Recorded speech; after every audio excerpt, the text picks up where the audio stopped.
Nada, como he dicho, pues muchas gracias a todos por estar aquí. Hoy tenemos la suerte de tener aquí a Macario, una persona y un amigo, en mi opinión, pues académica e intelectualmente brillante, ávido lector y gran escritor, tema este de la lectura que siempre da pie a largas y enmundiosas conversaciones. Lo de larga, por supuesto, lo sufren nuestras mujeres, lo de enmundiosa no lo sé. Y nada, y aparte de eso, pues comentar que ha sido catedrático de bachillerato de latín, profesor de Derecho Romano en la UPO, doctor en Filología Clásica y Derecho, y diputado en el Parlamento andaluz en otra legislatura, además de padre de 4 hijos y abuelo de 4 nietos. Hoy la conferencia pues viene a la presentación como tal del libro de Macario sobre Blas Infante, que lleva como subtítulo, además de padre de la patria e hijo de su tiempo, algo para mí muy interesante y en mi opinión sustancial, que dice así: el triunfo póstumo de un personaje fracasado. Esto del triunfo póstumo es bastante habitual, ¿verdad?, en contextos políticos, cuando se quiere instrumentalizar algún tipo de figura, de recorrido vital, ideológico, y bueno, que generalmente sirve a intereses espurios. A mí se me ocurre, por ejemplo, como siempre en la historia reciente de España, se pone el ejemplo de José Antonio Primo de Rivera, ¿verdad? Un personaje que en vida fue seguido por muy poquita gente, pero que después de su muerte pues alcanzó un encumbramiento y una mitificación bastante grande. En mi opinión, como digo, es un caso bastante leve comparado con Blas Infante Pérez de Vargas. Importante lo de Pérez de Vargas, que como ahora comentará Macario, porque es una persona que, si no me equivoco y por lo que de ti he aprendido, tuvo una relevancia prácticamente nula y una notoriedad pues inexistente.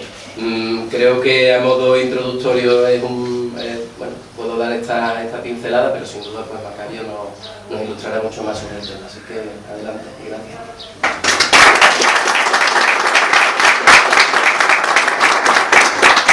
Muchísimas gracias a todos, a Javier, a Gonzalo, a mi amigo Ángel, que ha dicho estas palabras tan cariñosas, y a todos ustedes por vuestra asistencia. Yo la verdad es que creo que es un tema que puede parecer marginal, que puede parecer una cosa secundaria, pero que yo creo que es muy significativo de lo que está pasando en España, ¿no? El encumbramiento de este personaje demuestra un poco por dónde van los tiros.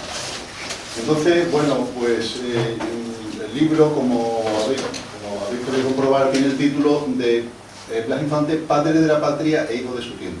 Porque yo he hecho un esfuerzo en contextualizar a Blas Infante en su época. Yo creo que todos somos hijos de nuestro tiempo, realmente tenemos muchas ideas que nos parece que son propias, porque las hemos metabolizado, como quien dice, ¿no? Nos parece muy evidente, pero no nos damos cuenta hasta qué punto, ¿no? Esta idea que es de Ortega, ¿no? Que es orteguiana de las generaciones, ¿no? Hasta qué punto pues, los temas de nuestro tiempo son los que nos marcan, y las generaciones, ¿no?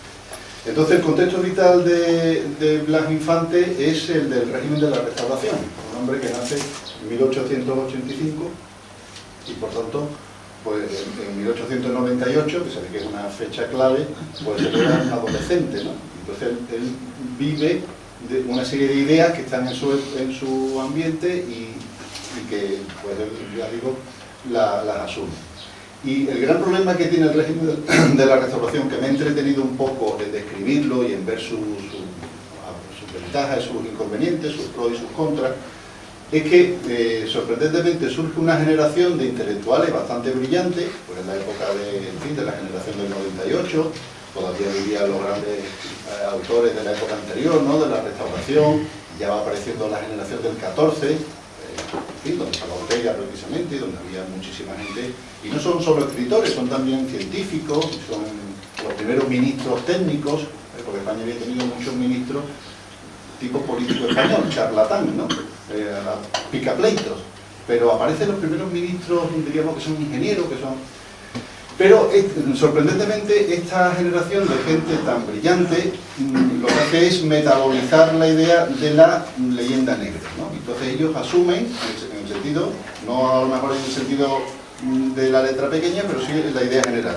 España es un país anormal, España es un país extraeuropeo, es un país anómalo, que tiene una historia equivocada, que torció el rumbo en la época de los comuneros, en la época de los reyes católicos, desde que echamos a los judíos, en fin. Y entonces asume, yo digo, esta concepción súper negativa.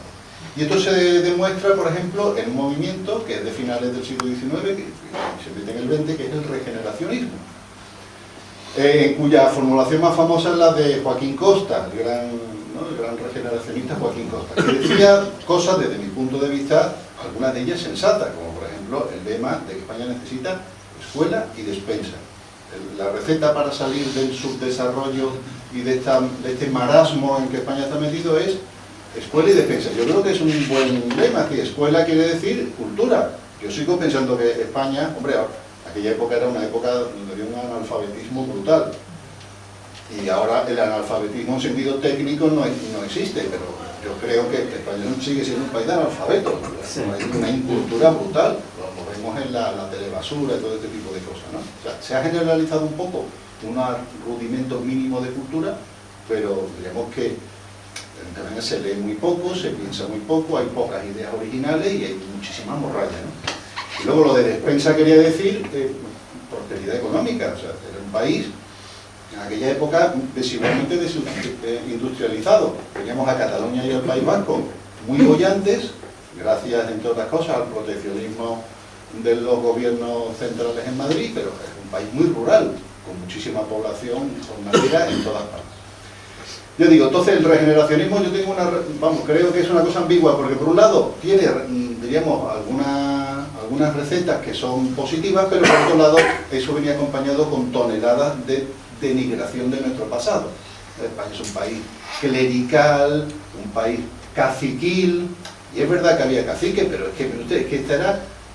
En toda Europa había muchísimo caciquismo. Hay películas incluso de Hollywood muy clásicas, el otro día vi una, no recuerdo el título, donde salen los caciques de la época, porque es normal, porque había muchísimo analfabetismo y las personas, digamos, en los pueblos y tal, las personas un poco pudientes, pues manejaban el cotarro, y no todas eran unos sinvergüenzas, ¿no? O sea, habría que ir caso por caso.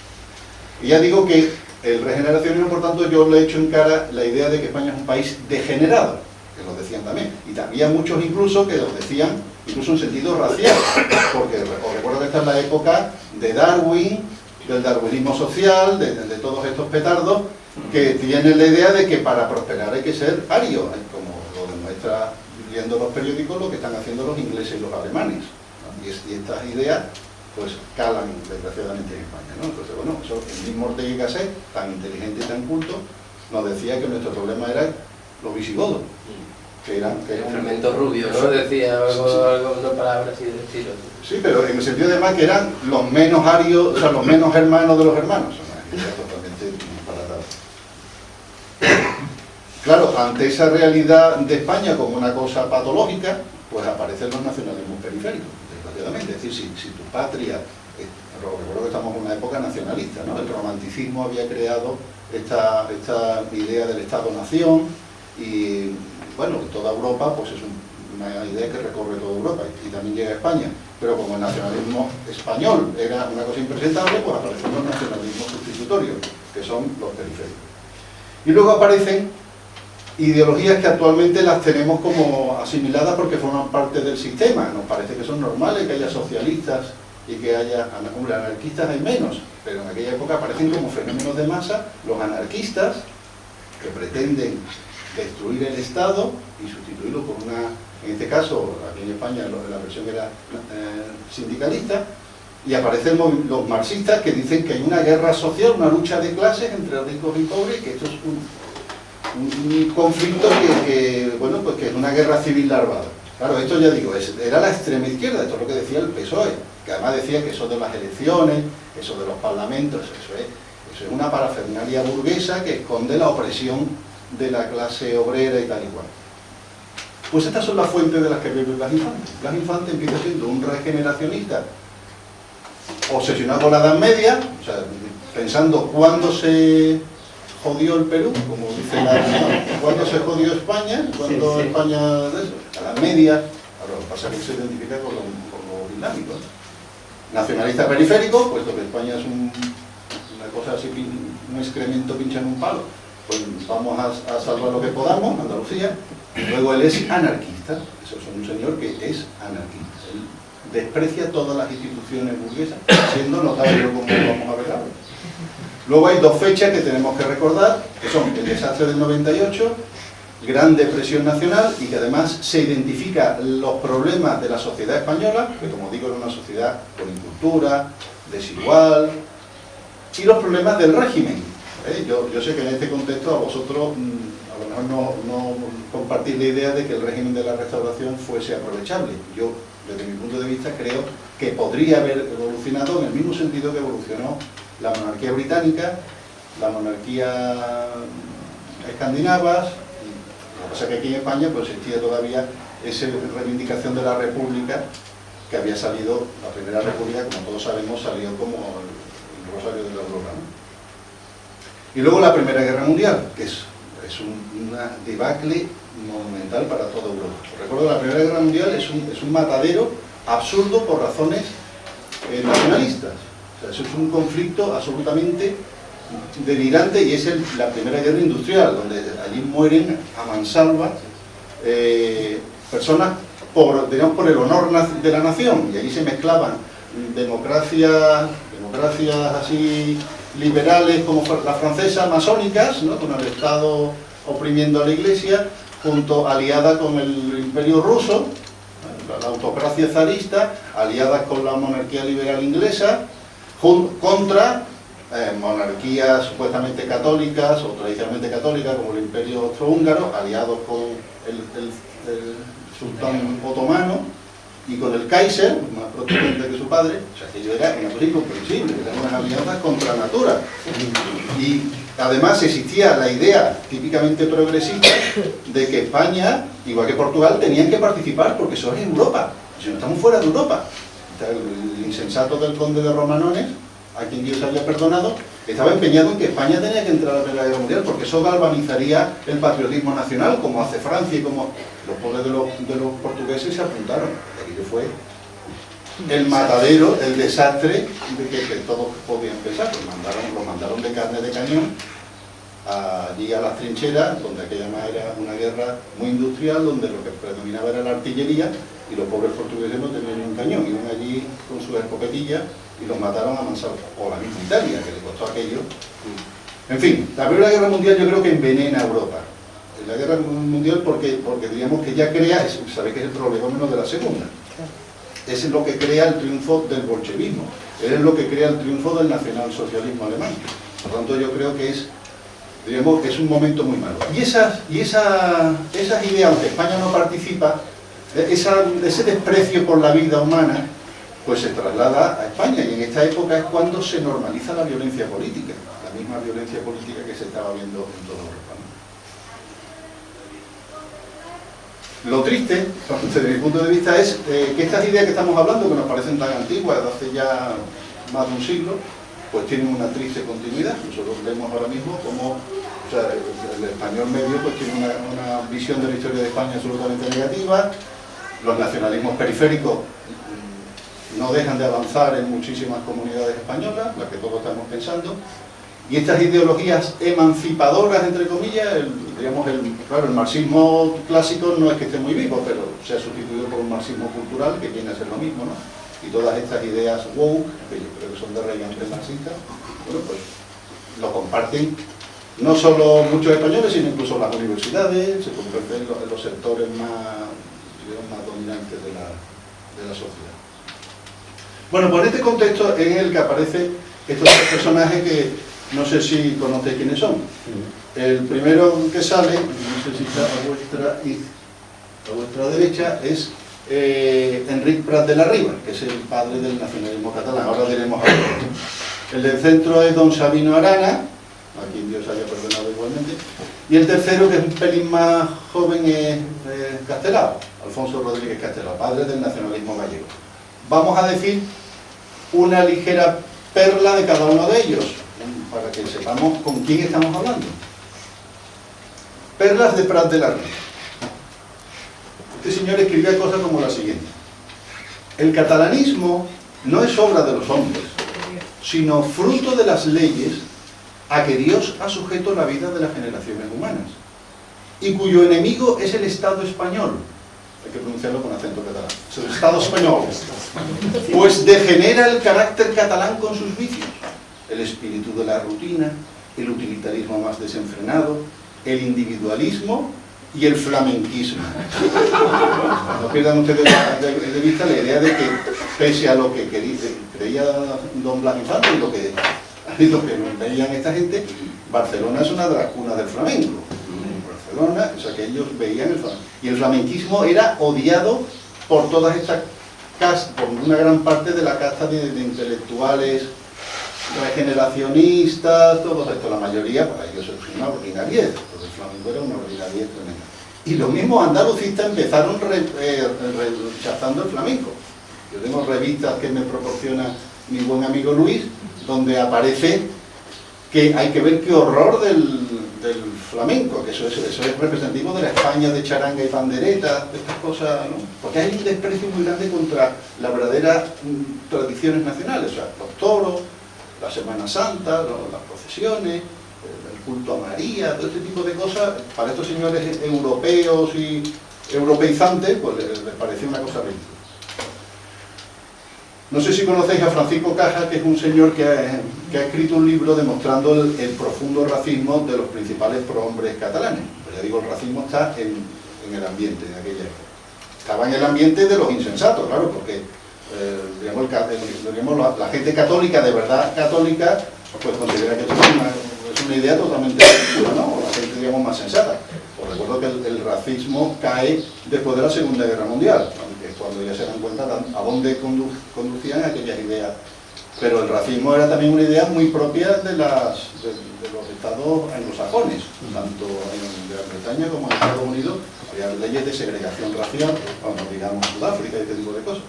Bueno, pues Francisco Caja, porque tradicionalmente existe la idea de que el racismo son los vascos, ¿no? Sabino Arana era un racista, eso lo sabe ya todo el mundo, porque claro, Sabino Arana era tan brusco, tan chusco y tan torpe que todo el mundo sabe las cosas, y además era muy sincero, lo escribía con toda franqueza.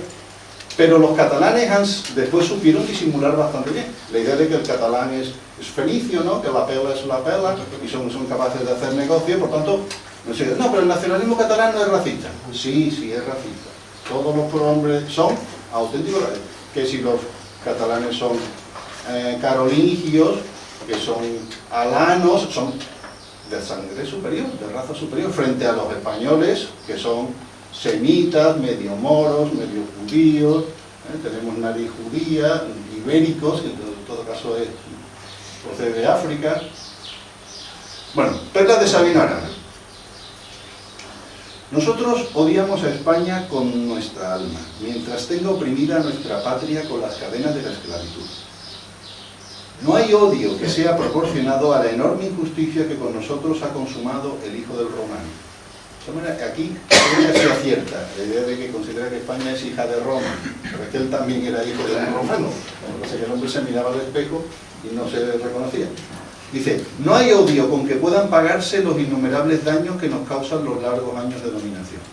De hecho, cuando uno va ahora a un pueblo allí en el Goyerri, ¿no? O en el norte de Navarra, y entra en un bar y uno habla así como estamos hablando nosotros, se nos nota nuestro acento andaluz, y observa uno esa atmósfera de odio profundo, ¿no? De verdad, es una cosa viscosa, de verdad, que además se percibe en el ambiente. Y bueno, el fruto está claro que ha sido la ETA, ¿no? Dice, ¿de dónde viene esto? Pues eso viene de lo que sembró este insensato, combinado con las ideas de la lucha armada, del pueblo en armas, la cosa del Che Guevara, ¿no? En los años 60. La descolonización. La descolonización, esta guerrillera, entonces ahí se hizo un cóctel, la nitro y la glicerina, ¿no? Claro, el cóctel molesto. Estas ideas burdamente xenófobas y absolutamente de ceporro, porque eso es un tipo. Hay que recordar que los castellanos llevaban veraneando en San Sebastián, en Zarauz, en todos esos pueblos desde el siglo del año de la polca, y nunca habían surgido tensiones de este tipo. O sea, todo es por el concepto de la industrialización de aquella zona, ¿no? Habría que hablar de. Pero bueno, no hemos venido a hablar de Sabino Arana. Y esto es un pequeño detalle una pequeña... Hoy en día, decir que alguien es machista es lo peor que se puede decir, ¿no? Si alguien se descubre que era narcotraficante, ¿no?, o sicario de la mafia calabresa, no es tan grave como decir que era un machista. Bueno, pues aquí encuentra una perla machista de Sabino Arana. Dice, ¿qué sería de la mujer si el hombre no la amara?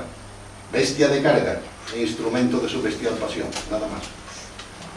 Bueno, os recuerdo que este señor es el que hoy en día tiene las calles, los colegios, los nombres de las calles, las plazas, o sea, su contemporáneo Unamuno, que no es que sea santo de mi devoción, pero hombre, es un hombre por lo menos ilustrado, ¿no? Sabía griego, por el hecho de saber griego, pues yo ya le tengo un respeto.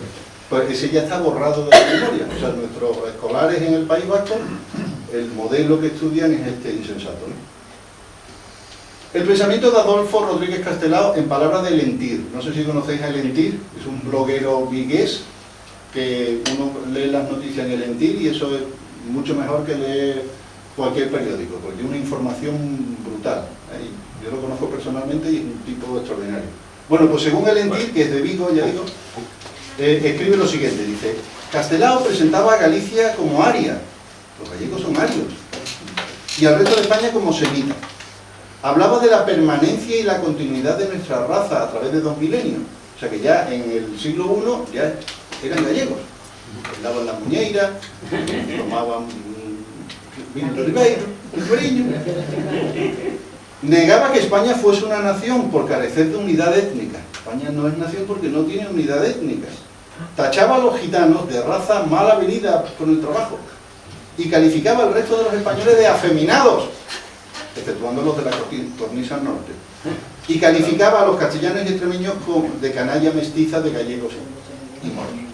Claro, esto de los afeminados no creéis que es una idea de esto es algo muy típico de esta época. Sabino Arana está todo el día que los machotes son ellos y el resto somos amariconados totalmente.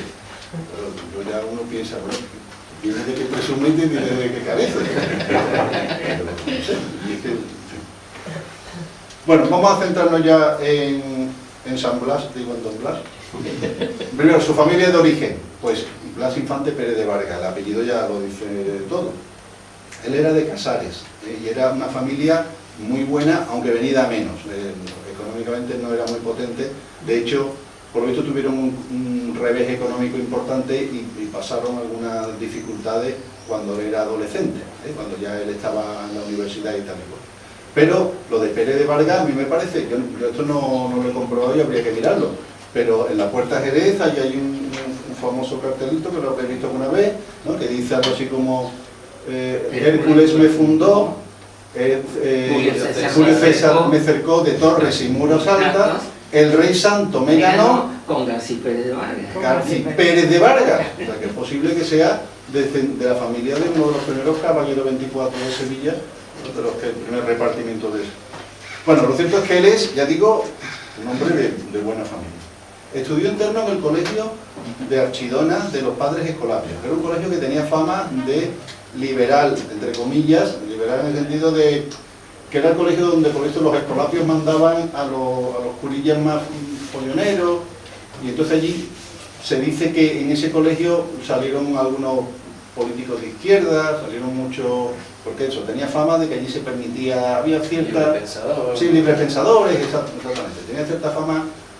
En aquella época los colegios internos pues solían ser muy integristas, eso vamos a admitirlo, ¿no? Entonces en principio diríamos que había más disciplina, aquí era una disciplina un poquito laxa. Estudia Derecho en la Universidad de Granada pero por libre. La razón de estudiar por libre es porque la familia no tenía dinero, entonces no podía pagarle un piso, una residencia, ¿no?, un colegio mayor de estos, entonces él iba y venía y se examinaba. Entonces él es un típico autodidacta. Blas Infante es un hombre que lee mucho, pero muy desordenadamente.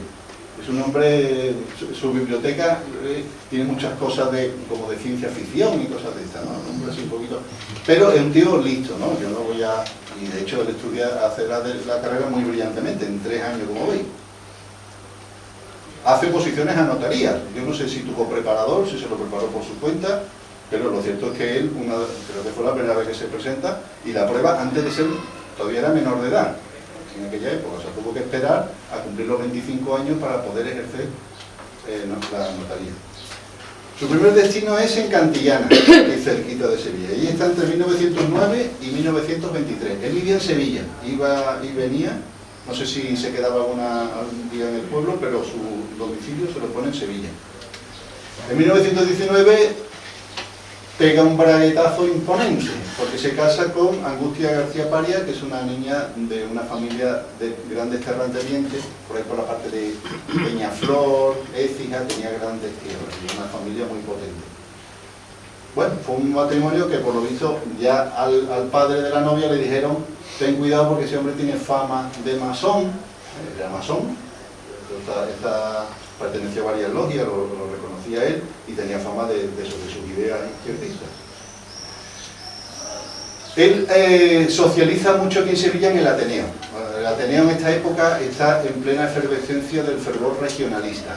Es verdad que el regionalismo de esta época, de 1915 por ahí, es un regionalismo, diríamos, sano. Es decir, la idea esta de que, bueno, pues Andalucía es la tierra de las mujeres guapas, y la tierra de María, y los naranjos en flor, es una cosa así como de pregón de Semana Santa, ¿no? Aparentemente folclórica, un poco inocente, ¿no? Y yo muchas veces pienso que aquí, de todas maneras, es donde él se hace masón, porque el Ateneo estaba muy infiltrado de masones en aquella época. Yo siempre pienso que un muchacho que viene de pueblo, aunque fuera de buena familia, pero claro, era de Casares, un catetillo, y hay que pensar en aquella Sevilla de 1915, que era muy piramidal. Y yo lo comparo un poco, salvando la distancia, con mis dos abuelos. Mis dos abuelos son dos casos parecidos. Mi abuelo, uno de ellos era de Écija y saca las posiciones de abogado del Estado, y viene a Sevilla. Entonces, claro, no conoce a nadie, pero ¿cómo se socializaba en aquella época? Yo creo que de una manera más sana, con las hermandades. Y mi otro abuelo, que era de Morón de la Frontera, saca las oposiciones de archivero, lo destinan al archivo de India. Pues por la vía de las hermandades, por la vía académica, pues por ahí hace amigos y encuentra un poco su lugar. Él encuentra su lugar en el Ateneo, donde, ya digo, pues dio con algunos masones que le dieron unas ideas. A lo mejor incluso ya venía de su pueblo con esta idea, pero... Bueno, entre 1917, el año es importante, porque 1917 es la Revolución Soviética, y sabéis que España sufre una crisis brutal, una crisis de régimen. De hecho, los parlamentarios se reúnen en Barcelona diciendo que esto ya se ha acabado, que aquí hay que cambiarlo absolutamente todo, que eso del rey, otra cosa aquí, y es una época que se habla del trienio bolchevique. Y ha dado mucho tiempo por sus ideas un poco regionalistas y un poco a partir de este momento se desata como nacionalista andaluz. Bueno, pues entre 1917 y 1923 él crea lo que se llaman los centros andaluces, porque él nunca funda un partido andalucista, entre otras cosas porque no cree en los partidos políticos, no cree en las elecciones, a pesar de que se presenta, algunas veces se presentan, por lo menos 2 veces se presentan las elecciones, pero por libre en partidos republicanos minoritarios, partido republicano federal, lo cual demuestra también que era un hombre impulsivo. Él se apuntaba, alguien lo convencería y tal. Por supuesto, las 2 veces no sale de diputado ni se acerca, es como actualmente el Pacman o Macarena Olona, una cosa así.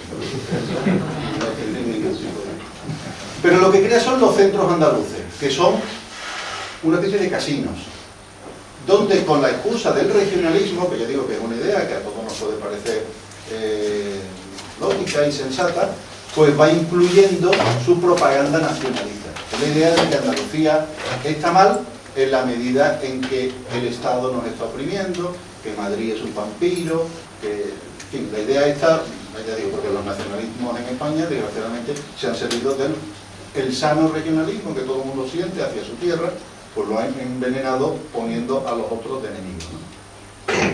Bien, según la versión oficial, si uno coge cualquier biografía al uso, 1923 ya sabéis lo que pasa, el golpe de Miguel Primo de Rivera. Y entonces dicen, uy, el pobre Blas Infante tiene que cerrar los centros andaluces y se va de Sevilla un poco más o menos que al exilio. Pues no se va al extranjero, se va a Isla Cristina. Piden traslado a Isla Cristina, no que se vaya, ya digo, a Villa Cisneros, que también era español en toda aquella época. Pero, ¿qué es lo que pasa? El problema es que él se va antes del golpe del Primo de Rivera. Y se va porque se pelea con la mujer, porque tiene una relación muy mala con la mujer, porque la mujer no aguanta lo que ella llama sus chifladuras andaluzas. Él estaba siempre con los rollos de almotamid y todo ese tipo de cosas, y entonces ella eso no lo aguantaba, muchas peleas. Recuerdo, hasta este momento no habían tenido ningún hijo, se habían casado en 1919 y llevaban 4 años y no tenían ningún hijo. Total, él se va primero a Madrid, porque allí vivía su padre, y su padre muere en Madrid, y entonces ya él pide el traslado de Isla Cristina. Y después de unos cuantos meses, alguien ya los pone en contacto y ella vuelve y se reconcilia. Y hay quien dice que ya vivieron en Isla Cristina una verdadera luna de miel definitiva. Se reconcilian y ya ella, diríamos que se amoldan. Ella, por supuesto, siempre sigue pensando que su marido está medio chiflado con su locura andalucista. Pero digamos que dice, bueno, mi marido, ¿qué vamos a hacer? Y ella, una mujer más católica, muy conservadora, pues ya forma, allí rehacen la familia. Y en aquella época, como claro, baja, y los centros andaluces no los cierra Primo de Rivera, porque tenemos constancia de que siguen existiendo. Lo que pasa es que languidecen un poco porque el clima político es diferente, y por ejemplo el de Sevilla, que lo sostenía él, pues claro, él se va, pues se viene abajo, ¿no? Creo que estaba por la calle Sierra, no sé exactamente, porque yo no he querido, digamos, hacer una biografía al uso, yo me centro en sus ideas, ¿no? Que es lo que creo que es importante. 1931, ya sabéis lo que pasa, se proclama la República y él inmediatamente pide traslado a Coria del Río y traslada su domicilio a Sevilla. Es el único sitio en el que he encontrado que hay al parecer una orden de su superior jerárquico masónico que le dice que entre en política. Y él se presenta, en este momento se presenta a las elecciones en una candidatura revolucionaria radical junto con el doctor Ballina y con Ramón Franco, y tiene lugar lo del famoso complot de Tablada, que por si nos ponemos a hablar del complot de Tablada, pues se nos iría, pero bueno, si después queréis podemos decir algo de eso. Lo cierto es que la candidatura es un fracaso y ya él renuncia definitivamente a la vía política, y ya se desentiende y no crea ningún partido andalucista, sino lo que crea son lo que él llama las juntas liberalistas. Esto de liberalista no tiene que ver con el liberalismo. Liberalista es de Andalucía Libre. Viva Andalucía Libre. En realidad la Junta Liberalista era algo parecido a los centros andaluces, pero ya sin ningún tipo de disimulo. Son centros nacionalistas, a imitación de los centros vascos, que existían en el País Vasco, y de los centros catalán. Es decir, era un semillero de rencor contra el resto de España, ¿no? De rencor sobre todo contra Castilla, contra Madrid, contra Castilla y contra Europa, porque los andalucistas actuales, o por lo menos el establishment oficial, no sabe que Blas Infante es profundamente anti-europeo, él odia a Europa. No es que odie la Unión Europea, como puede ocurrir uno, no, él odia el concepto mismo de Europa, considera que eso es una combinación del espíritu de Roma, el catolicismo es lo que nos viene de Europa, y el pensamiento filosófico alemán, ¿no? El idealismo alemán y todo este tipo de cosas. En esta época ya hay como se está aprobando estatuto de autonomía, hay un proyecto de estatuto de autonomía que él lo considera ridículo, lo considera una reedición de las mancomunidades que habían existido en época de la monarquía, lo considera que es un regionalismo de segunda clase, y él no se interesa. Tan solo ya al final, en 1936, cuando la victoria del Frente Popular, victoria fraudulenta, como todos sabemos, y se ha demostrado recientemente, documentalmente, él ya se compromete un poco con el estatuto, seguramente lo vio como un mínimo paso en el sentido correcto, pero vamos, él no le hacía no tenía ningún tipo de interés en ese estatuto, porque él es soberanista andaluz, él considera que Andalucía es una nación. Y en todo caso esa nación se podrá unir, o se podrá federar, mejor dicho, o confederar con otras naciones. Más o menos era la opinión que tenía Esquerra Republicana de Cataluña, cuando se proclamó el Estado catalán dentro de la República Federal Española, pero la soberanía es, y además eso si el pueblo quiere.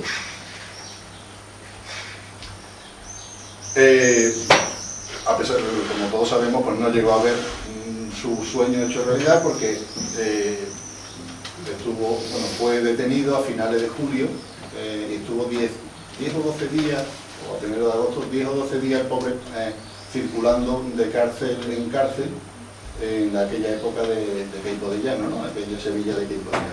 La mujer movió Roma con Santiago, y además es curioso porque uno de los primeros nombramientos de Queipo de Llano es al tío de su mujer, de Angustias, como gobernador civil de Sevilla. Pedro Paya. Pedro Paya, efectivamente. Y ella fue y se puso de rodillas. Bueno, hay mucha anécdota de esto, o sea, que este hombre, si hubiera querido, lo hubiera podido librar.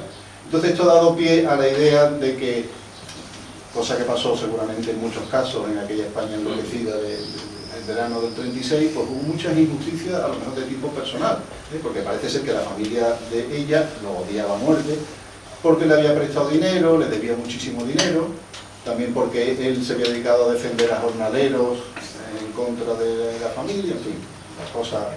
Lo cierto es que, bueno, pues le dieron una mala muerte, ¿no? Allí en el cortijo de Santa Clara, a la afuera de Sevilla, a 200 metros de donde yo vivo. Entonces, bueno, yo en el libro claramente dejo claro que fue un asesinato, pero como uno de los múltiples injusticias que se cometieron. Es decir, la idea de que de que este hombre era inocente, es tan... García Lorca, ¿no? Era totalmente inocente, y todos creo que lo reconocemos, pero igual que Pedro Muñoz Seca, o que Ramiro de Maeztu, o que este hombre, bueno, porque en aquella España se recosechó los disparates que se venían diciendo desde hacía muchísimos años.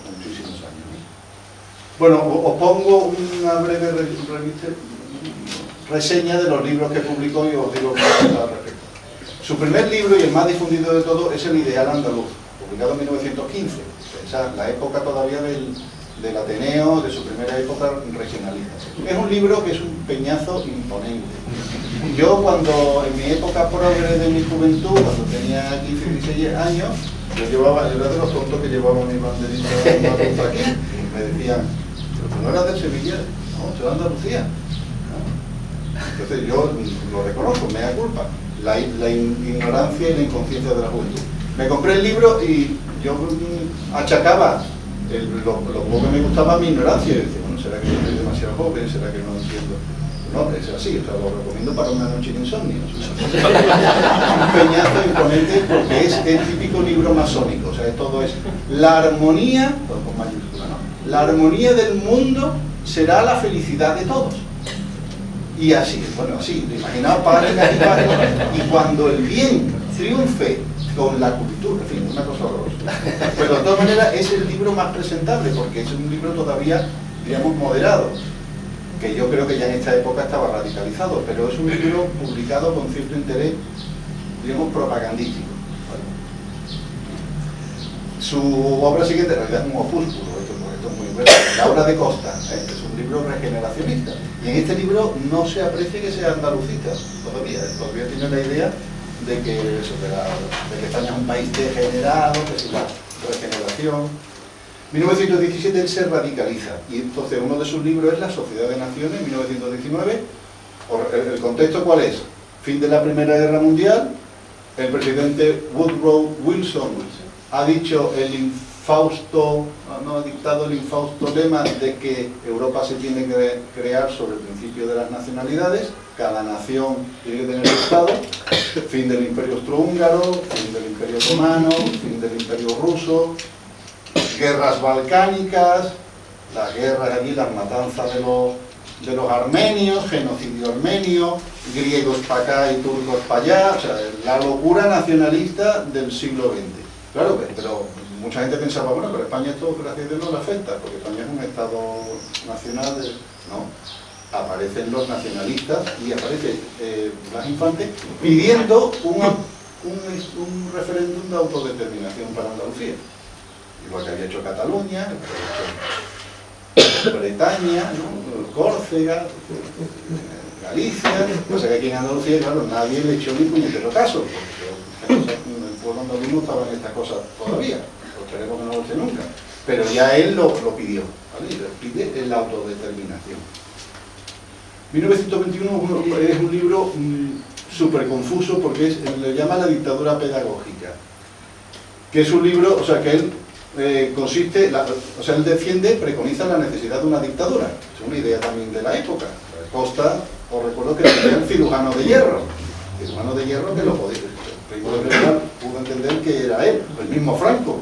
¿No? Mucha gente interpretó que Franco tenía muchas cosas regeneracionistas, de ese cirujano de hierro que deje ya de los políticos de sus tonterías en el Parlamento y que se ponga a hacer regadío, industria, y que se ponga a trabajar, ¿no? Que fue básicamente la receta, diríamos, un poco conservadora. Y claro, pero la receta suya era revolucionaria. Él quiere una dictadura, pero tiene que ser pedagógica. Y se dice, bueno, ¿y eso cómo se come? Bueno, pues a base de maestros. Vamos a crear maestros que, sin planes de estudio. Él pensaba reformar la pedagogía en España eliminando los títulos universitarios. O sea, que no había médicos, sino un tío estudió medicina, oye, pues volvemos los curanderos. O sea, sin médicos, sin una cosa, sin universidades, sin centros docentes, sin planes de estudio, porque la cultura es lo que libera a los pueblos. Y uno puede decir, hombre, es verdad, la cultura es lo que libera. Pero en esta misma época, el país más culto de Europa, el país que tenía más publicaciones, mejores universidades, está abrazándose al nacionalsocialismo. O sea, ¿qué cultura es esta? Esta es la cultura enloquecida de este occidente que ha perdido el norte, ¿no? Bueno, por lo tanto es un libro súper confuso, es un cacao brutal. Por eso, ya digo, no lo publicitan mucho, pero ahí está el libro. Andalucía desconocida, de 1930. Es un folleto de historia. Ahora os diré cuáles son las historias, cómo define la historia de Andalucía. Es una cosa, os voy a quedar alucinados de la locura que decía. Este es su libro más sincero. La verdad sobre el complot de Tablada y el Estado Libre de Andalucía, 1931. Lo publica muy poco después de la proclamación de la República para justificar su participación en una intentona golpista que hubo, porque es otra cosa que mucha gente no sabe. Él se decepciona enseguida de la Segunda República, pero no por la quema de conventos y estas cosas, sino que a él le parece poco. Él considera que había que haber hecho mucho más, que hay que ir hacia una tercera república. Y que eso de hacer unas cortes constituyentes, que nada, lo que había que haber hecho era una federación, o sea, digamos, que España se hubiera desarticulado y se hubiera creado una especie de cantonalismo, porque él también tiene la idea de la Primera República en su ideario, una especie de federación de municipios, pero con la soberanía de las verdaderas naciones que hay en España, que son Andalucía, Cataluña. No olvidéis nunca la obsesión que tiene por igualarse a los maestros, que son catalanes y vascos, en su caso, sobre todo catalanes. Luego tiene muchas obras literarias, que son también un poquillo aburridillas, cuentos de animales, obras así supuestamente eruditas sobre Almanzor, le encanta Almanzor, no el Cicapedro, y Almotamid, el rey poeta de Sevilla, que era yo no sabía muchas cosas de Almotamid, pero es un petardazo también absolutamente. De hecho, mató con sus propias manos a su mejor amigo y amante. También el hombre era redondo, tenía una cosa mora. Y luego tiene un libro que actualmente, o sea, que es increíble, que es El orígenes de los flamencos y secretos del cantejón. Porque os recuerdo, el flamenquismo era considerado una cosa asquerosa y de la España de charanga y pandereta. Pero es verdad que en esta época, creo que es en 1923, no sé exactamente el año, a lo mejor lo sabe Luis, se hace un congreso para salvar al flamenco de las tabernas y los prostíbulos. Y es el Festival de Cantejondo que se hace en Granada, que lo organizan Falla y Lorca. Eso es una cosa positiva, es decir, que yo personalmente no soy ningún entendido en flamenco, ni siquiera soy aficionado, pero bueno, considero que es una cosa valiosa, ¿no? Año 22. Año 1922, efectivamente. Vale, entonces se dignifica un poquito. Entonces, considera que el andalucismo tiene que asumir la bandera del flamenco, pero con la peregrina idea de que el flamenco es, en realidad, canción protesta andalusí. O sea, llegan los reyes católicos, o sea, en este caso San Fernando por Occidente y los reyes católicos por Andalucía Oriental. Diríamos, eliminan el elemento moro y obligan a la gente a convertirse al catolicismo, pero esa pena que les queda a ellos se convierte en el flamenco. Los estudios nos dicen que el flamenco en todo caso es del siglo XIX, a finales del XVIII. O sea, en época de Cervantes no existía... pero bueno, esas son sus ideas. En 1989 publicaron un libro, son los inéditos de Blas Infante, pero tienen muchísimas obras sin publicar. Yo me temo que debe ser, claro, visto los libros que os he dicho, que son bastante poco a menos, debe ser un peñazo imponente. O también puede ser que contengan muchísimos disparates, porque Blas Infante decía muchos disparates y los ponía por escrito. Entonces, me dan ganas de presentarme en la Fundación Blas Infante y decir, bueno, yo quisiera investigar el pensamiento de Blas Infante. Claro, cuando me digan Macario, igual pues, a ver si les vamos a prestar. Pero bueno, a ver si alguno de vosotros animáis y... Como yo diga que yo tejero... Alguno de los jovencitos, que yo soy... Que no nos conozcan. Que no lo conozco exactamente. Un peregome, una cosa así. Claro. Después tenía muchísimos apuntes personales. Era un hombre que escribía mucho y después otra cosa también es que su mujer se deshizo de muchos de sus papeles, también es lógico, ¿no? Porque sobre todo en la última época. Pues claro, vivió, además hay que añadir que el asesinato de Blas Infante tiene una parte posterior todavía un poquito más cruel, y es que 4 años después de ya muerto su marido y enterrado, se creó la comisión de revisión, ¿no?, de las responsabilidades penales, o sea, una instancia que se dedicaba a dar una sentencia con 4 años de retraso que ratificaba los hechos y además le imponía una pena accesoria de una multa que tuvo que pagar la viuda inocente en todo caso, ¿no? Porque hay un recochineo. En fin, las cosas de las guerras civiles. Las guerras civiles sabemos que muchas veces es el último recurso, pero sabemos que es normal, y eso ya hay muchos textos de los romanos, ¿no?, del horror de la guerra civil. Bueno, uno puede decir, bueno, vamos a ver aspectos positivos de Blas Infante. ¿Es usted incapaz de encontrar aspectos positivos en Blas Infante? Sí. Por ejemplo, su solidaridad con los derrotados y los humildes. Eso realmente conmueve. Hay algunos párrafos que él habla de cuando él estaba en su pueblo natal, en Casares, o cuando él estudiaba en Archidona y veía a los jornaleros, esos jornaleros que trabajaban de sol a sol, y parece a veces, incluso habla de los niños, que parecen el niño yuntero de Miguel Hernández, ¿no? Esta vena social, y bueno, pues sí, efectivamente. Pero ya sabemos, hay un refrán español que dice que de buenas intenciones está el infierno lleno, ¿no? O sea, Che Guevara también, digamos, hombre, era solidario con los pobres. Entonces podía haber ganado mucho dinero siendo médico, pero hombre, eso de irse por el mundo liberando pobres a base de tiro limpio, usted no ayuda a los pobres haciendo lo que está haciendo, ¿no? Su amor a Andalucía, él amaba Andalucía, o sea, lo que decíamos antes de la idea regional. Claro, lo que no nos parece lógico es que el amor a Andalucía vaya acompañado al odio al enemigo de Andalucía, que es Castilla, que es España, que es Madrid, que es Europa, que es medio mundo, es la civilización cristiana. Eso es lo que no podemos. Su compromiso público, por lo visto, la típica trifulca en casa con su mujer era: ¿qué necesidad tienes tú de meterte en lío con tus buenos amigos? Disfrutas de la vida, tú puedes publicar, no te metas en lío. Lo que nos decían a veces las madres, estas madres bien intencionadas: tú no te busques follones, tú sé honrado en tu trabajo, pero no te metas en lío, que ya... Bueno, pues él se metió en todos los berenjenales. Su inmensa curiosidad intelectual, que él no la ha perdido nunca. Era un hombre que era esperantista, gustaba el esperanto, le gustaba, era radioaficionado, este tipo de cosas, ¿no? Bueno, pues sí, no era un hombre que estuviera todavía apoltronado en el sillón rascándose la barriga. Pero decía muchísimo disparate. Y vamos a ver algunos de sus disparates. El primero, desde mi punto de vista, es el odio a Castilla desde los tartesios. Él considera que los tartesios ya eran andaluces. O sea, Argantonio, ¿no? Y pues ya era flamenco y era hermano de Gran Poder, ya era de toda la vida. Y además el enemigo él habla de la Mariánica, que es Sierra Morena. Entonces todo lo que hay al norte de Sierra Morena es malo. Hasta el viento que viene del norte es malo. Luego él equipara a los andaluces con la población marroquí. Él va a Marruecos y se da allí un paseíto y escribe: uy, es increíble porque la fisonomía de la gente, la indumentaria, los gustos culinarios, hasta la religión es igual que en Andalucía.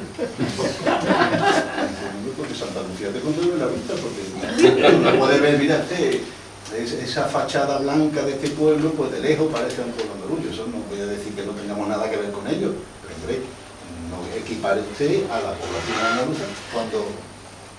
Yo esto de las cuestiones genéticas no creo mucho, pero según parece, la brecha en todo el mundo de carga genética más importante es la que está en el estrecho de Gibraltar, entre los que viven en el norte y los que viven en el sur, pero bueno.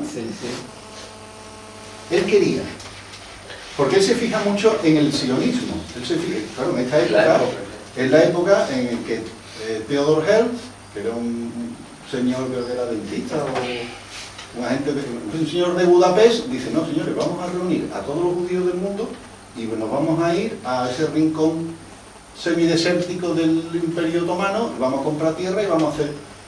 Y en aquella época mucha gente se rió de Theodor Herzl. Claro, es verdad que el sionismo pues congregó la voluntad de muchísima gente y muchísima gente puso dinero y puso su voluntad de irse para allá. Pero este señor dice, pues si él lo hace, vamos a traer a los moriscos expulsados, de los descendientes de los moriscos, que hay 5 millones, calculaba que había 5 millones en todo el norte de África. Le quitamos la tierra a los terratenientes en España y le damos una parcelita. Claro, esto lo podemos comparar con lo que hizo Primo de Rivera con los sefardíes.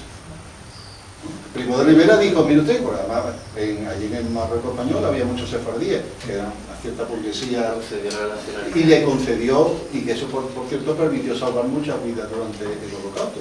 Pero claro, lo que hizo Primo de Rivera tenía dos dedos de frente, porque primero era para una población mucho más limitada a las posibilidades de España, pero este insensato quería traer a millones. Imaginaos lo que sería una Andalucía llena de millones de tipos que vienen, que además según él iban a ser unos campesinos estupendos porque sus antepasados lo fueron. Se había transmitido el conocimiento. Él planteó la anexión del protectorado de Marruecos. En esta época España ejerció el protectorado de Marruecos y no era, todavía no se había creado la OMS, esto era anterior a la Sociedad de Naciones incluso. Era un tratado multilateral, un tratado internacional, y había un rey de Marruecos. España no estaba allí en condición de colonia, sino de protectorado. Bueno, pues este insensato, que era notario, pretendía, que lo incorporamos a la autonomía andaluza, porque es Andalucía. Marruecos es Andalucía prácticamente igual. Pero hemos creado un conflicto bélico y se le hubiera hecho caso, ¿no? Como la historia de los países catalán, ¿no? Que ya se meten hasta la cocina y dicen... Claro, eso, Unamuno dice que el nacionalismo es una locura creada a base de mala historia. Se coge la historia y se deforma de tal manera que produce sobre esta idea delirante. Entonces, la historia de Andalucía según Blas Infante, yo digo que es una historia en slalom, porque dice, Andalucía en realidad es un poco, en el fondo es un poco el indigenismo. ¿Sabéis cuál es la versión indigenista de la historia? Estábamos nosotros tan felices en el paraíso terrenal, allí en Pelota Picá, cazábamos con la cerbatana, estábamos en comunión con la naturaleza, vivíamos felices. Y vinieron unos barbudos, con crucifijos, pegándonos palos, hablándonos de la Inquisición y del infierno, y fastidiaron el invento. Entonces lo que hay que hacer es volver a la edad de oro. Eso es la historia, ¿no? Eso es lo que dice AMLO, lo que dicen los indigenistas en América. Nuestros nacionalistas en el fondo son un poco esto. Lo que pasa es que él lo tiene un poquito más complicado. Él dice, Andalucía existía desde siempre, desde los tartesios ya era Andalucía, que además Andalucía fue la que creó el alfabeto. ¿No? El alfabeto nuestro no es que venga del latín, al revés, los latinos nos lo copiaron de nosotros. Nosotros fuimos los que llevamos el alfabeto y era un paraíso. Y vinieron, y lo que pasa es que nosotros no somos bélicos, por tanto nos invaden todo el mundo y nos dominan. Entonces nos invaden primero los fenicios. ¿Y cómo eran los fenicios? Malísimos. ¿Por qué? No sé muy bien por qué. Los fenicios sabemos que crearon algunas colonias, ¿no? Crearon Sexi al Muñecar, Abdera, Adra, Gadir, Cádiz, la ciudad más antigua de Occidente, posiblemente Sevilla, pero para él era malísimo. Bueno. Luego vinieron los griegos, que también venían con las colonizaciones, y fundaron Mainaque. ¿Y cómo eran los griegos? Buenísimos. ¿Por qué? Hombre, porque los griegos eran descendientes de los tartesios. Vienen los cartagineses. ¿Y cómo son los cartagineses? Malísimos. nos oprimen, nos trituran. Y dices, bueno, pero hombre, los cartagineses tampoco hay tanta fuente que nos digan. Eran malísimos. Vienen los romanos. ¿Y cómo eran los romanos? Buenísimos. O sea, uno bueno, otro malo. Bueno. Y dice, de hecho sabéis que la Bética fue una provincia senatorial, porque estaba más desarrollada y más civilizada. Según él, es porque los romanos notaban que eran descendientes de nosotros. Es un homenaje. Bueno. Llegan los visigodos y los vándalos y todo este tipo de gente. ¿Cómo eran? Malísimos. Uno dice, bueno, pues a lo mejor tiene cierto fundamento, son los bárbaros que vienen. Lo que pasa es que las razones que él da por las que eran malos los visigodos son totalmente absurdas. Dice, traían el especialismo, traían las nociones intelectuales absolutas. Se imagina uno los visigodos como el ejército del Kaiser, con los cascos. De pincho. Llegan los musulmanes. ¿Y cómo eran los musulmanes? Eso ya es el paraíso terrenal. No hay una leyenda rosa más rosa de ningún país del mundo que la visión que él tiene de Al-Ándalus. Dice que había bibliotecas con millones de libros. Todo el mundo iba en carro y a caballo. No había analfabetismo. La mujer era libre y eran profesoras universitarias. Antes de inventarse las universidades. Pero ya en aquella época las mujeres islámicas, o sea, es una idealización absurda. Había cultivos, regadíos, operaban a corazón abierto, no había caspa, no existía una felicidad absoluta. Y por último, llegan los castellanos. ¿Y cómo son los castellanos? Horroroso, lo peor. Acabaron con la agricultura, porque él está obsesionado con la agricultura. Eso también es una cosa regeneracionista, de la reforma agraria, una cosa tan fisiócrata. Es decir, el hombre tenía una empanada mental importante. Y entonces ya, desde entonces, y eso lo dice nuestro querido himno, los andaluces, dicen, la bandera blanca y verde vuelve, o sea, existió y vuelve tras siglos de guerra. O sea, la historia de España son siglos de guerra. A traer paz y esperanza bajo el sol de nuestra tierra. Y los andaluces queremos volver a ser lo que fuimos, el paraíso terrenal que perdimos por culpa de San Fernando, al que odia, le llama el bizco, y a Isabel la Católica, a la que considera absolutamente despreciable. Bueno, esto es lo que ya hemos dicho. Andalucía es la colonizadora del Mediterráneo. O sea, Andalucía inventó la cúpula, inventó el trabajo del cobre, el bronce, el alfabeto, enseñó las leyes, enseñó... ¿sí? Que esto prácticamente es algo parecido a lo que decía Castelao también. Castelao de lo que decía que no es que el latín derive del... o sea, el gallego derive del latín, es el latín el que deriva del gallego. Y lo que dicen los catalanes esto... España es la gran mamporrera de Europa contra Andalucía, por las cosas que voy a estar. Es uno de los primeros que tiene la peregrina idea, que actualmente es casi ya dominante, de que no hay invasión en el 711. O sea, no, esto de Moromuza y Tarik y todo esto es una estafa, que según ellos. Es que los andaluces se dieron cuenta de que el Islam es mucho más civilizado que el cristianismo. Y entonces nos convertimos espontáneamente y les pedimos por favor que nos ayudaran contra los enemigos visigodos. Y esta idea, que después la recoge un historiador reaccionario, que era Olagüe, y luego, y actualmente, ya digo, actualmente es dominante ya en la Universidad Española, porque claro, es una idea hispanófoba, porque la idea es, si no hay conquista árabe, ¿qué sentido tiene la reconquista? No hay reconquista, hay una imposición totalitaria del norte, todo invasor y depredador contra el sur, que esto era una causa. La leyenda rosa de Al-Ándalus ya lo hemos dicho. Desde 1492 no hay historia de España, todo es opresión y ruina. Y me dice, oiga, ¿y a usted qué le parece qué le parece a usted la conquista de América, la evangelización del continente? ¿Y a usted qué le parece la escuela española, ¿no?, de Salamanca? ¿Y a usted qué le parece, yo qué sé, la cantidad de cosas, ¿no? Siglo de oro, Cervantes? Cervantes le tiene un poquito, porque también es una idea muy típicamente progre de que en realidad Cervantes lo que hace es criticar, o sea, el Quijote es una sátira contra... Es una idea también un poquito hispanófoba, y lo pretenden, cuando sabemos que Cervantes era un hombre de un realismo y de una... y especialmente lo contrario, o sea, no idealizaba las cosas, pero era un hombre de valores, ¿no? Tiene una verdadera obsesión con la agricultura, y considera que la agricultura en época de los musulmanes era esplendorosa. Y uno le dice, pero ¿hay algún resto de esos regadíos tan imponentes que había? Dice, no, los castellanos lo rompieron todo para que no quedara ni huella. Es una especie de indigenismo. La población andaluza, ya centrándonos en el siglo XX, dice, el pueblo andaluz auténtico es el pueblo jornalero o campesino, pequeño terrateniente o colono de nuestros distritos rurales, gente de pueblo. Los pudientes, los amos de la tierra o los dueños de la industria o del gran comercio son los descendientes de los capitanes de las menadas conquistadoras o los inmigrantes de las montañas de Castilla o de Asturias. En mi caso concreto, mi bisabuelo vino de Logroño puso una tienda en Écija. Es un inmigrante, o sea, es un invasor, no es un verdadero andaluz.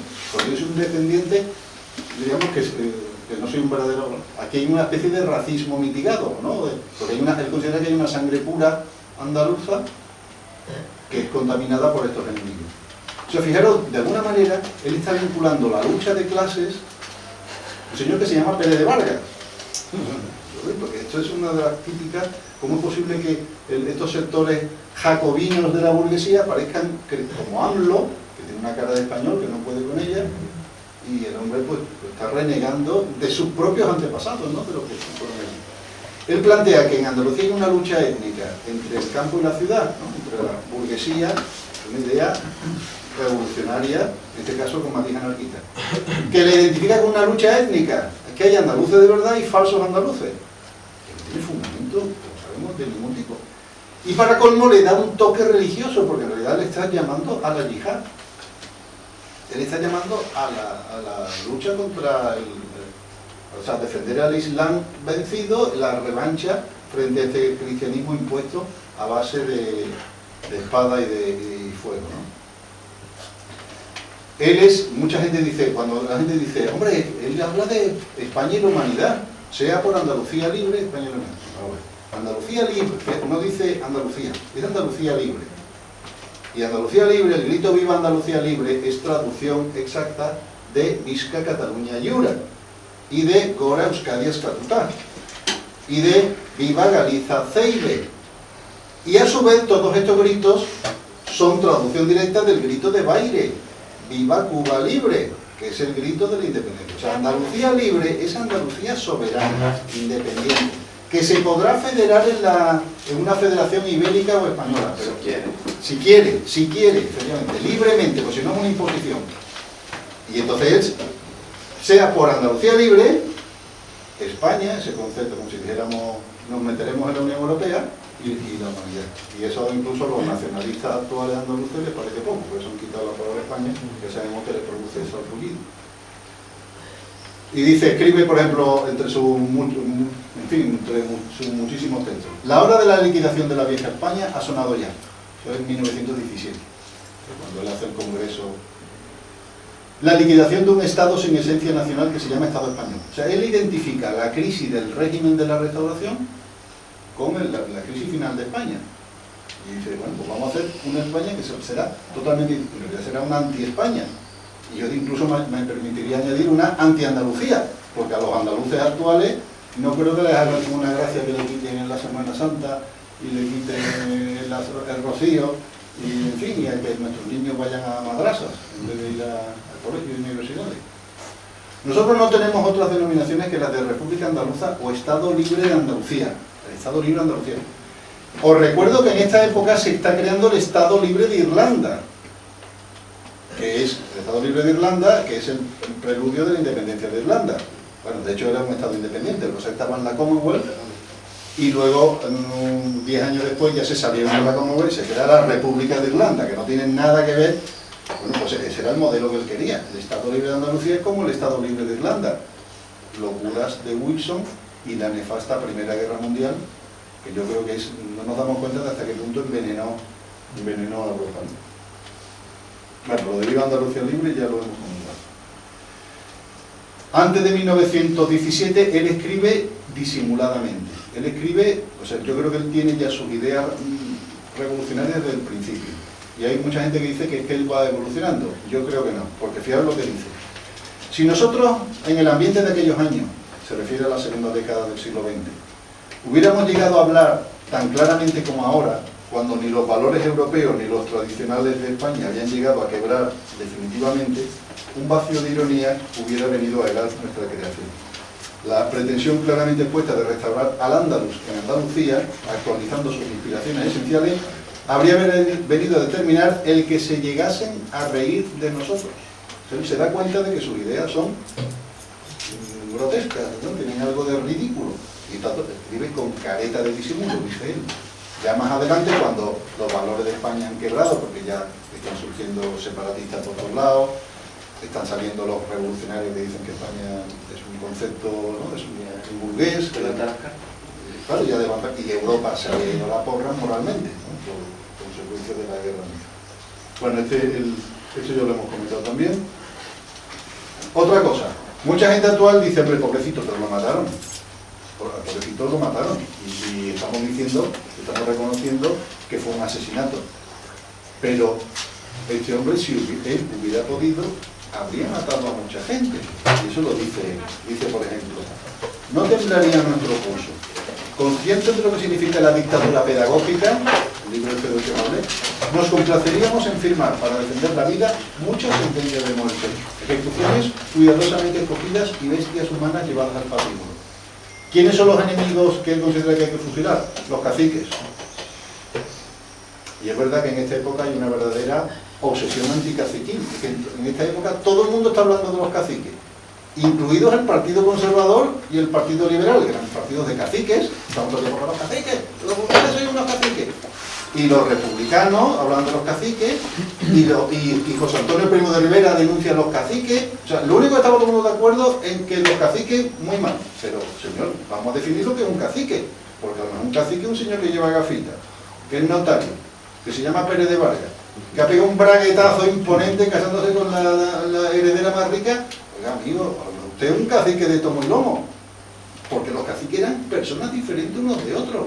Fíjate, en aquella época había señores, gente así, digamos, que tenía ciertos poderes y a lo mejor creaban una empresa. Aquí en Sevilla estaban empresas de los Lucas de Tena, eran gente emprendedora. Lo cual no quiere decir que yo le vaya a bendecir todos sus negocios, pero que tampoco era el tipo. O sea, la imagen esta del cacique, como un tío metido en el casino, llevándose esos millones al extranjero, ¿no?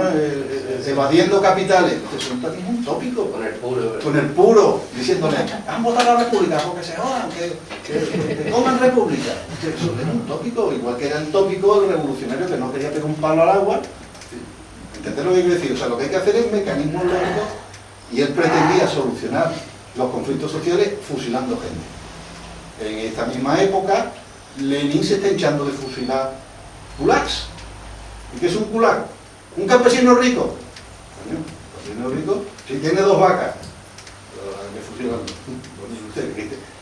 Y la respuesta es, ¿a base de fusilar gente se consigue el progreso?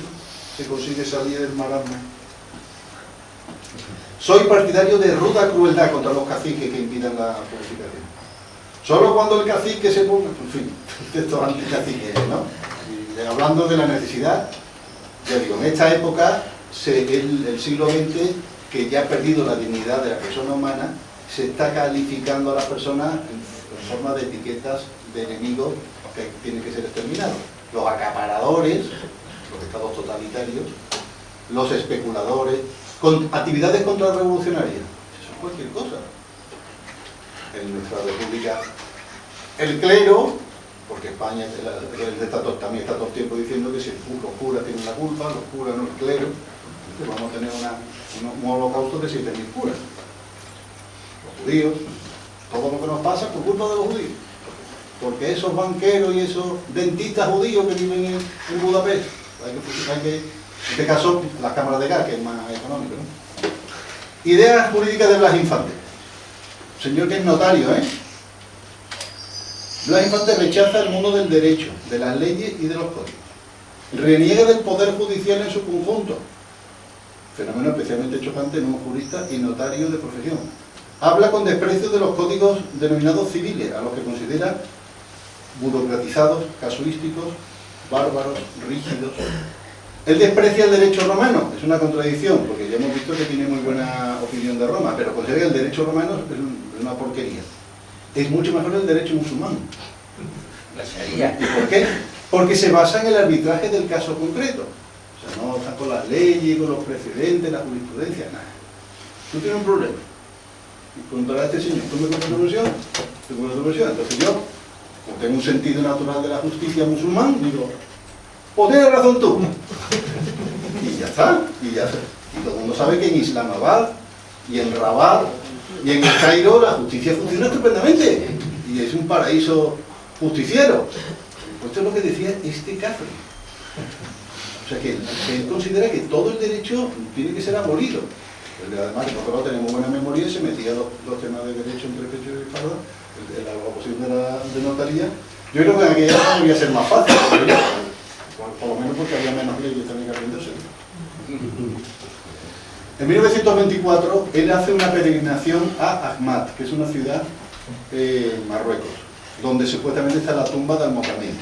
Y entonces él allí hace una ceremonia pública de conversión al Islam y pronuncia la Shahada, que es la profesión de fe musulmana. No hay más Dios que Alá y Mahoma es su profeta. Lo dice allí delante de testigos. Todo el mundo allí, oh, qué bien, pues ya se ha convertido al Islam. Blas Infante es ya definitivamente musulmán.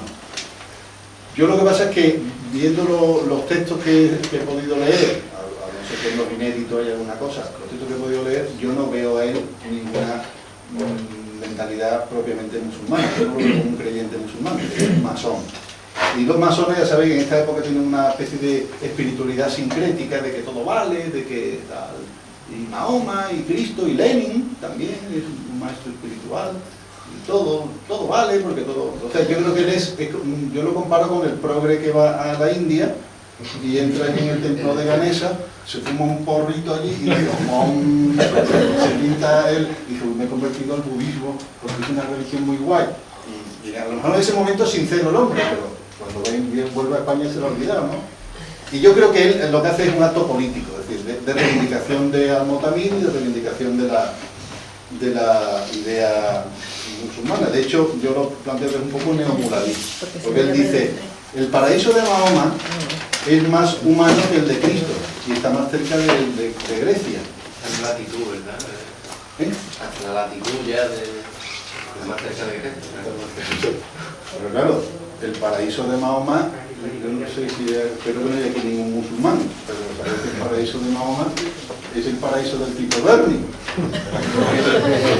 Entonces, bueno, pues esta era la idea que estoy defendiendo. Dice, el profeta de nuestros antepasados de Al-Ándalus será nuestro profeta.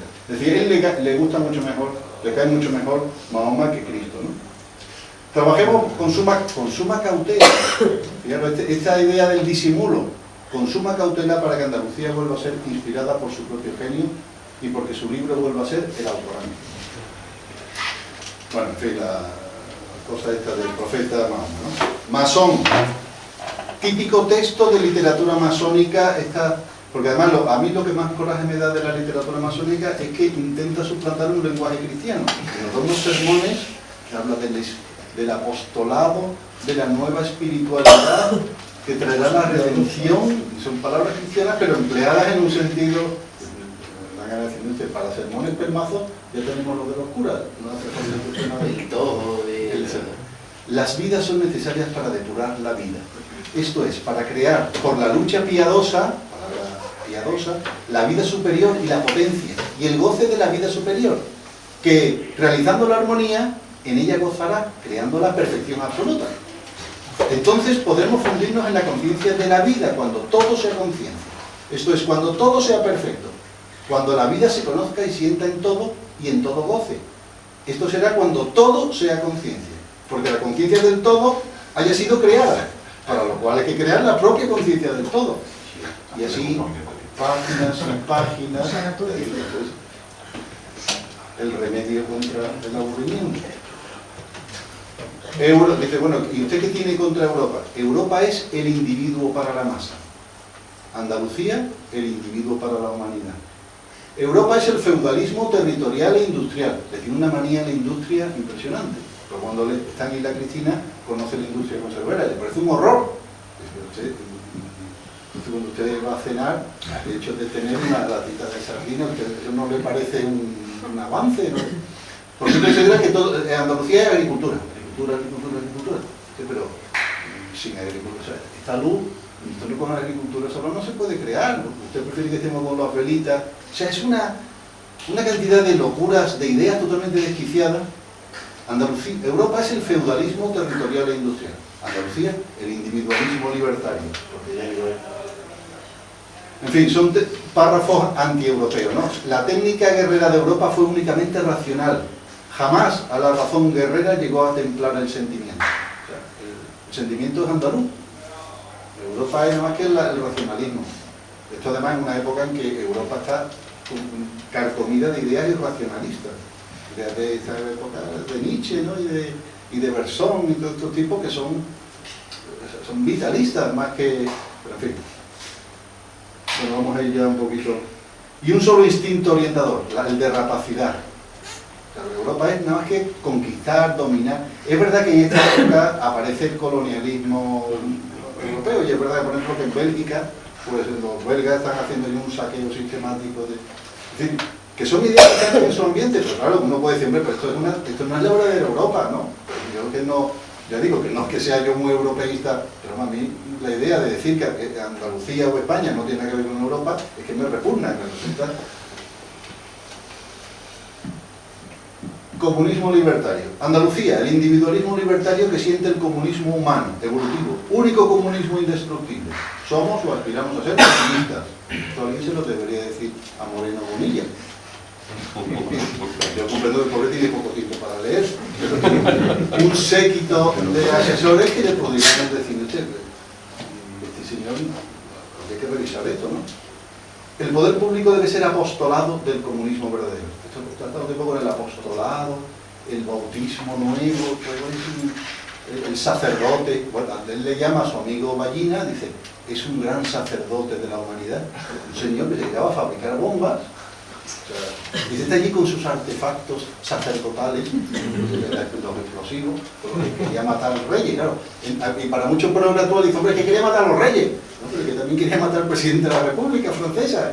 O sea, un cafre, bueno, el que ponía las bombas en los trenes a veces, por la propaganda por el hecho, a veces era contra la población indiscriminada, ¿no? Cuando la tierra sea libre, cuando los hombres sean libres, esto de pedir tierra y libertad, cosas que los enseñan a nuestros niños en los colegios, o sea, el ideal de Andalucía es pedir tierra y libertad. Eso es un binomio anarquista. Tierra es la reforma agraria y libertad es que no somos, o sea, que actualmente no somos libres en un estado, ¿no? La libertad es la gracia, ¿no? O la anarquía. En fin. Bueno, vamos ya a pasar, ya pasamos a la época final, ¿no? Como este personaje tan poco atractivo, que decía tantísimo disparate, que yo me cuesta trabajo encontrar algo positivo en él. Yo lo más bonito es cuando describe a los jornaleros, pobrecitos, y veo que el hombre tiene buen corazón, pero poco cerebro. Buen corazón, pero poco cerebro. Ahí os pongo una serie de países. A lo mejor aquí esto que ya estamos diciendo, en el lugar en el que nos encontramos, a lo mejor no estoy de todo de acuerdo, pero es mi opinión. ¿Qué tienen estos países en común? Francia, Alemania, Italia, Portugal, Suiza, Estados Unidos. Son países cuyos los movimientos políticos en los últimos tiempos han sido para cohesionarse, para eliminar fronteras internas, para unirse en una nación. De hecho, Alemania e Italia, por ejemplo, eran estados independientes. Estados Unidos es una nación gigantesca, pero se creó un poder federal para unir. Y Suiza incluso tuvo una guerra civil para unir. O sea, el federalismo allí es la unión, lo que es la unión. Y hay el otro modelo, que es el de las autonomías. Vamos a crear aquí una fronterita, pero esto va a ser una voivodina, forma parte de Bosnia, pero es como el Kosovo, vamos a crear autonomías y vamos a separar. Yugoslavia, ¿cómo acabaron estos países? El caso británico es el que ha obsesionado a los nacionalistas en España, que es Irlanda. Si Irlanda lo consiguió, nosotros también lo podemos conseguir, y su idea siempre es equipararse a Irlanda, sin saber que el caso de Irlanda es totalmente diferente, porque Irlanda hubo una monarquía que fue absorbida por los británicos en el siglo XIX, y había una verdadera... los irlandeses eran ciudadanos de segunda en su propio país, mientras que los catalanes, los vascos, los gallegos a lo mejor ya no tanto, pero eran, digamos, privilegiados en el Reino Unido, de hecho privilegiados, ¿no? Pero bueno. La Constitución, que yo la he defendido, entre otras cosas porque soy hijo de la transición y pensé que fue un momento de cierto, que todo el mundo renunció, pero está claro que el título octavo ha sido un desastre. Y sobre todo la idea totalmente descabellada de crear dos vías de acceso a la autonomía.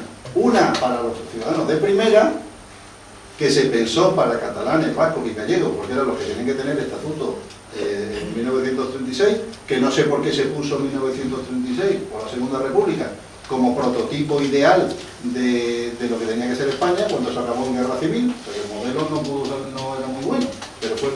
Y ellos mismos pusieron que hubiera dos sistemas, uno de primera y uno de segunda. En la práctica sabemos que estos han sido estatutos, todos tienen las mismas competencias, pero claro, el primero era 5 años más rápido, y 5 años es muy poco en la vida de un pueblo. Pero es una enormidad para un político deseando aposentar sus posaderas en la poltrona, ¿no? Y la idea sobre todo que cundió en todos los nacionalistas de que lo que hacían los catalanes y los vascos, que era lo que pensaba don Blas, es el no va más. Si los catalanes y los vascos lo hacen, eso es que tiene que ser bueno. Sin darse cuenta de que el País Vasco y Cataluña consiguieron su enorme prosperidad durante la monarquía de la Restauración, cuando no había autonomía. Y en época de Franco no les fue nada mal, ni a catalanes ni a vascos. La industrialización se potenció cuando no había autonomía. Es más, Cataluña y el País Vasco, desde que se aprobó la autonomía, no hacen más que perder enteros en proporción al resto de España, ¿no? Madrid ya les ha pasado. O sea, que la autonomía no es ningún viento de cola a favor de la prosperidad. Yo considero que es todo lo contrario, pero eso no cabe en la cabeza de los nacionalistas, que es imitar a catalanes y vascos. Algunos de ustedes os acordaréis, yo me acuerdo perfectamente, pero los más jóvenes no lo sabrán, el referéndum del 28 de febrero de 1980, que salió que no, porque no se cumplía la norma que ellos mismos habían puesto. Ellos pusieron para tener el 151 hace falta este requisito, y no salió porque no salió en Almería. Entonces hicieron un fraude de ley para decir, bueno, pues a pesar de todo sí se ha cumplido. Y no solo eso, sino que tuvieron la poca vergüenza de endosarnos aquel fraude como día andaluz. Y desde entonces todos celebramos la gran farsa del 28 de febrero, que es el día de Andalucía. Y la derecha tonta de don Manuel Clavero Arévalo, personaje al que yo le tengo mucho respeto, porque realmente creo que es un señor, que además hizo muchas cosas buenas, pero cometió el error de considerar que para que hubiera una derecha presentable tenía que ser tan blasinfantista como la izquierda. Y entonces, bueno, pues el PP le hizo caso y en esa forma, ¿no? De que si uno pone pero a esta autonomía y a este padre de la patria, pues es un traidor y un mal andaluz. El nuevo estatuto que tenemos de autonomía ya no solo es una nacionalidad histórica de Andalucía, ahora somos una realidad nacional. Y ustedes sin saberlo. ¿De qué viene? O sea, que Andalucía va también, que es una realidad nacional.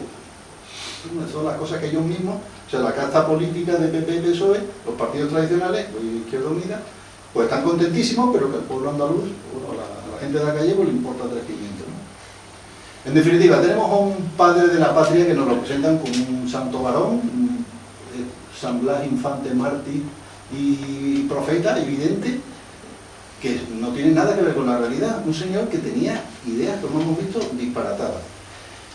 Una de sus ideas era lo que dijimos antes del cantonalismo. El cantonalismo. Andalucía se tiene que construir de abajo arriba, a partir de los municipios. La provincia la odia. La provincia considera que eso es un elemento lamentable y centralizador. Entonces todo tiene que ser a base de los pueblos. Y para eso, cuando llegó la autonomía, se creó la ley de 1 de junio de organización territorial, en la que se instaba a organizarse en forma municipalista. ¿Qué pasa? Esta ley está en vigor, pero ¿se aplica? No. ¿Por qué? Porque no hay interés. una de sus manías, pues la gente no tiene interés, porque la verdad es que yo puedo entender que a lo mejor el municipalismo está muy bien para Écija o para Dos Hermanas, pero para Castilleja de Guzmán, que es un pueblo pequeñísimo, pues eso depende mucho de la Diputación y se racionalizan mucho los servicios públicos a través de la Diputación. Eso es lo que yo pienso. Lo que decimos de pedir tierra y libertad, uy, que los andaluces no pueden dormir pidiendo tierra y libertad. Señores, reforma agraria, porque además venimos de 40 años de franquismo, y en 1984 se crea una ley de reforma agraria. Pero dije, hombre, esto de expropiar, nos vamos a crear lo de la finca manifiestamente mejorable. Eso consistía en que, imagínate que tú eres el dueño de la finca y te metían a los sindicatos del campo, este año vamos a sembrar pipa. ¿Por qué? ¿Qué pipa no? Porque eso da más jornales. Y ahora resulta que el dueño tiene que hacer caso a lo que dicen unos sindicatos que no les interesa la rentabilidad de la explotación, sino lo que les interesa son sus jornales. ¿Qué pasa? La ley está vigente, no se aplica. ¿Por qué? Porque es mentira. Entonces quiere decir que si las ideas de Blas Infante eran tan disparatadas y hemos pasado 40 años de franquismo, ¿qué pasa? ¿Que Franco solucionó el campo? Eso no cabe en la cabeza de un progre. Pues usted sí, porque ¿cuál era el problema del campo? Pues que había mucha población jornalera, porque no había mecanización, la gente cortaba. ¿Y cómo se soluciona el problema del campo? Igual que en todos lados, con los tractores y con la migración del campo a la ciudad. Por eso hace falta industria, para que absorba los excedentes de producción. Usted no puede tener a miles de jornaleros viviendo en chabolas como pasaba en 1930. No, tenemos en los pisitos construidos, por cierto, también en época del Generalísimo. Por tanto, otra ley de otra receta de Blas Infante que se ha demostrado en la práctica que es un rollo, es mentira. Bueno, por supuesto, nada de partidos políticos, porque es anarquista.